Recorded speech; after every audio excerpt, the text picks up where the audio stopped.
आई भैया हम व्यास कृष्णा यादव जी आई रो सबके हे श्रोता समाज के हे माता बहन के एगो हम बड़ी सुंदर प्रसंग सुनावतानी।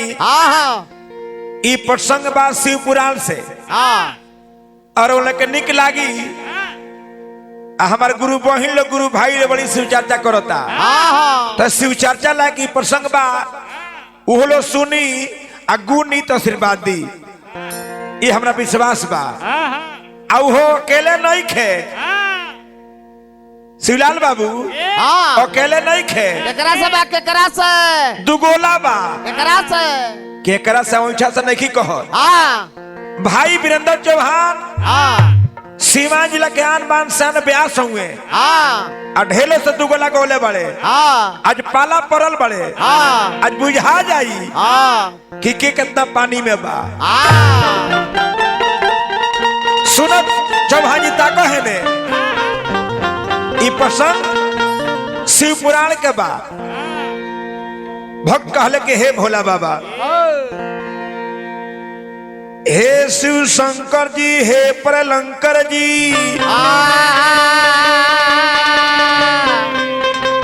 शिवदानी रउआ महिमा के गाइले कृष्ण यादव नाम होटे माझा गोलगाराम होटे रउए चरनिया में सिर से झुकाइले। सुनो चौहानी गाना बजना शिव पुराण के हो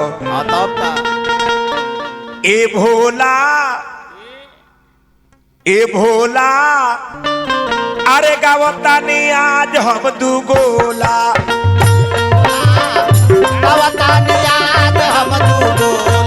ए भोला गावतानी आज हम दुगोला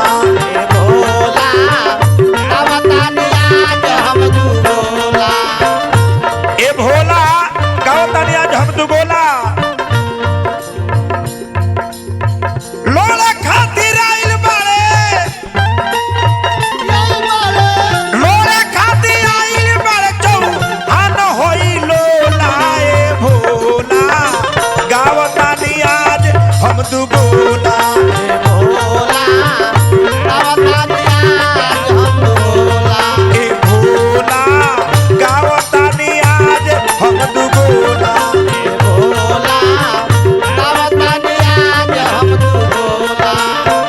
आज ये तो था लागी पियोला दूध दी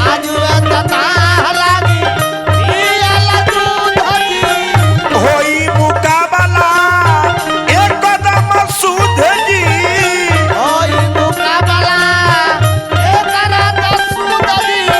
चौहान आई दुगोला कृष्णा यादव जी से बा हम गारा गौरी ले व्यास ना होई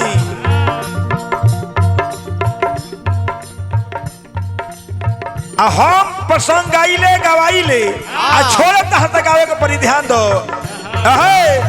ध्यान दो। आज वे तो था लागी पियाला दूध जी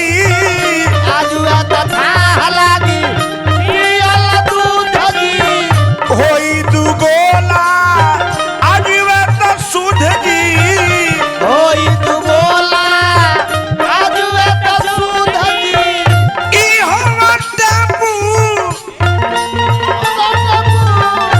ई हमर टेम्पू हम होई रोला ए भोला गावतानी आज हम दुगोला ए भोला गावतानी आज हम दुगोला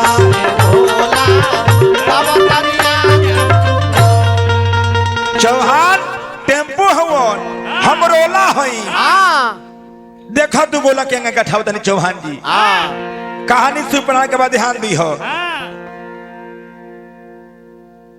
भारत के ई देश ये अपन भारत देश नारी प्रधान देश यही भारत के दक्षिण दिशा में एगो देवगिरी पर्वत बा आ वही देवगिरी पर्वत के कगरी हाँ। एगो नगरी में हाँ सुधमा नाम के एगो ब्राह्मण रहत रहले। ब्राह्मण सुधमा नाम के ब्राह्मण रहत रहनी। हाँ उनका मेहरारू के नाम रहे सुद्या।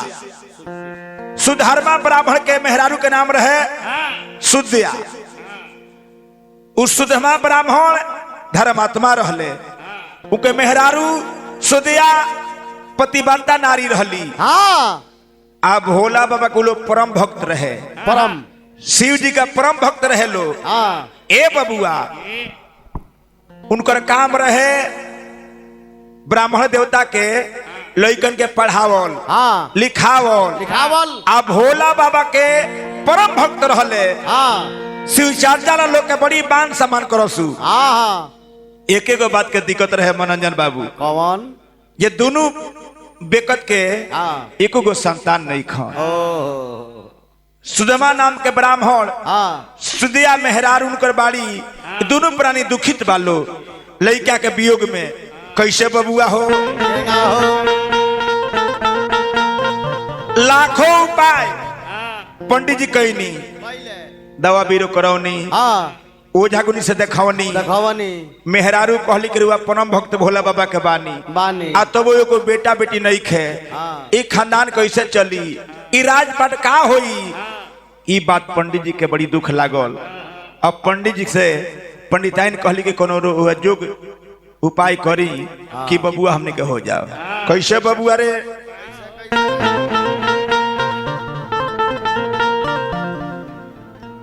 पंडिताइन कहतरी पंडित जी से बबुआ घरवा में नहीं खोना पाना एक लाला नावा मानवा लागो तो नहीं खे।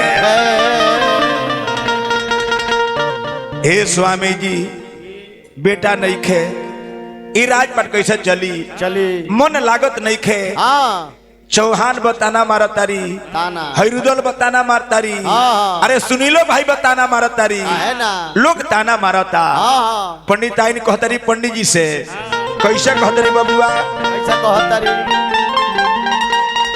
घरवा में नहीं खोना पाना अपना अरे कहू लाला नावा मानवा लागो तो नहीं खे। सुनी सुनी स्वामी जी हमार मानवा लागोते नहीं खे। सुने सुने स्वामी जी हमार मनवा लागो। सुनी सुनी स्वामी जी हमार मानवा लागोते नहीं खे। सुने सुने स्वामी जी हमार मनवा लागो। ए हाला मेहरारू कहतारी पंडिताइन पंडित जी से कहतारी कोरी रौरा कवनो जाके जोग जाता नावा मानवा लागो नहीं खे। अरे रौरा कवनो जाके अभिषेक जतनावा मनवा लागो। मानिली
लागते नइखे इतना करले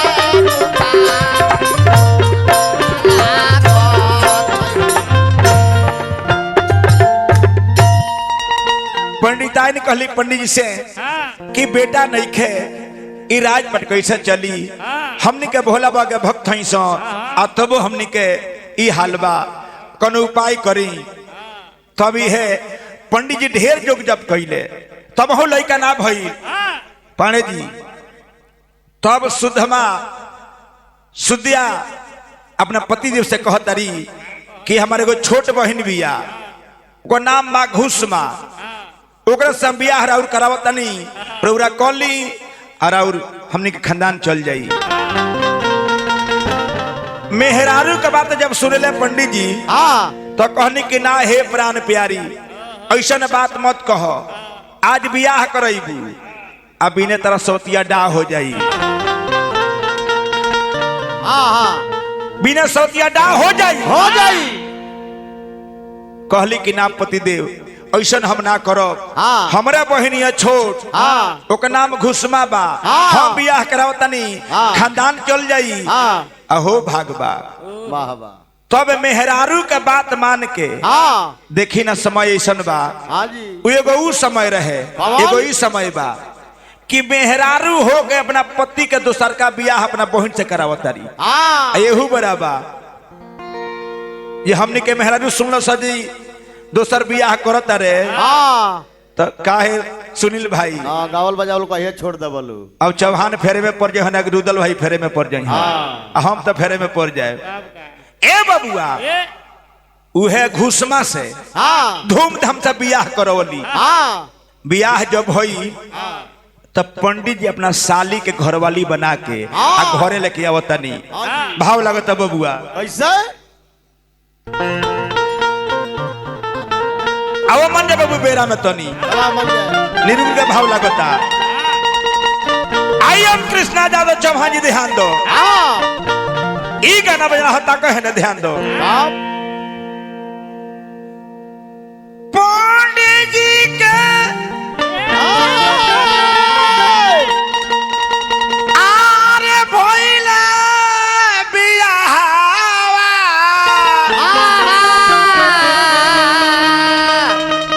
तो खुशी आया पारावा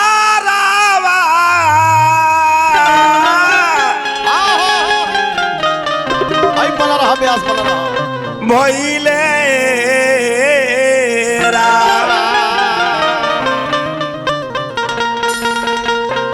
रोहे ससुरारी उनकर जावा तो ताहवा से डोलिया कोइलिए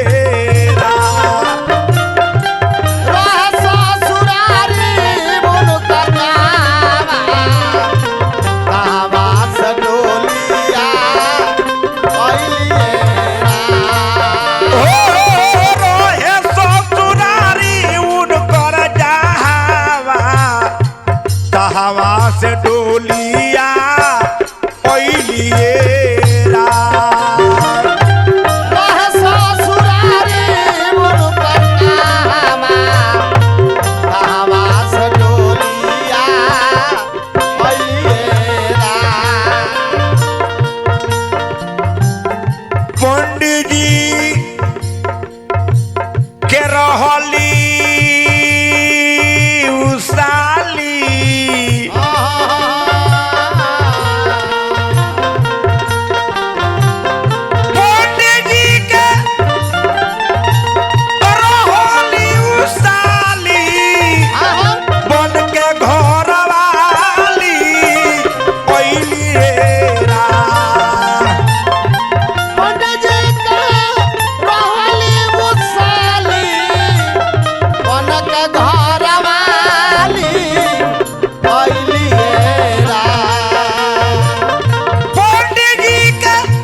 मेहरारू बन के आ गईली उनका पर पहन के देखी का होता तनको कोनो बात के दिक्कत नहीं खे बबुआ रे भइली नाही सुतिया के डावा तो खुशी आया पारावा भइले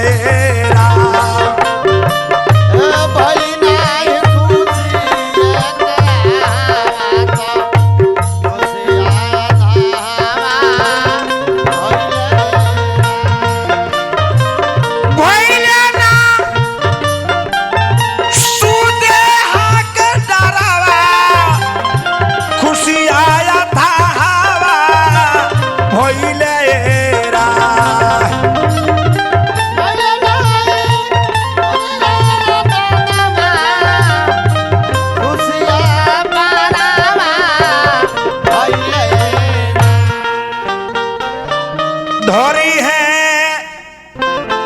चौहान घर के रावा यही जगह पर चौहान धर चौहान घर के रावा तो खुशी आया था आ रहे रा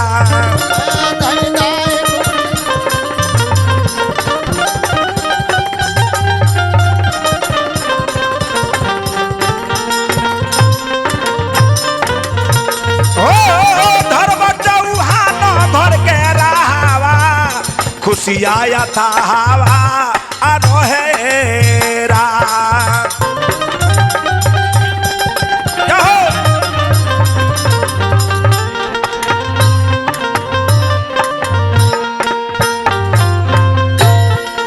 और चौहान जी हमारे कताई जा खड़ी लगता आओ आओ गाओ बताओ हे श्रोता समाज के सुनाओ कि बियाह भइल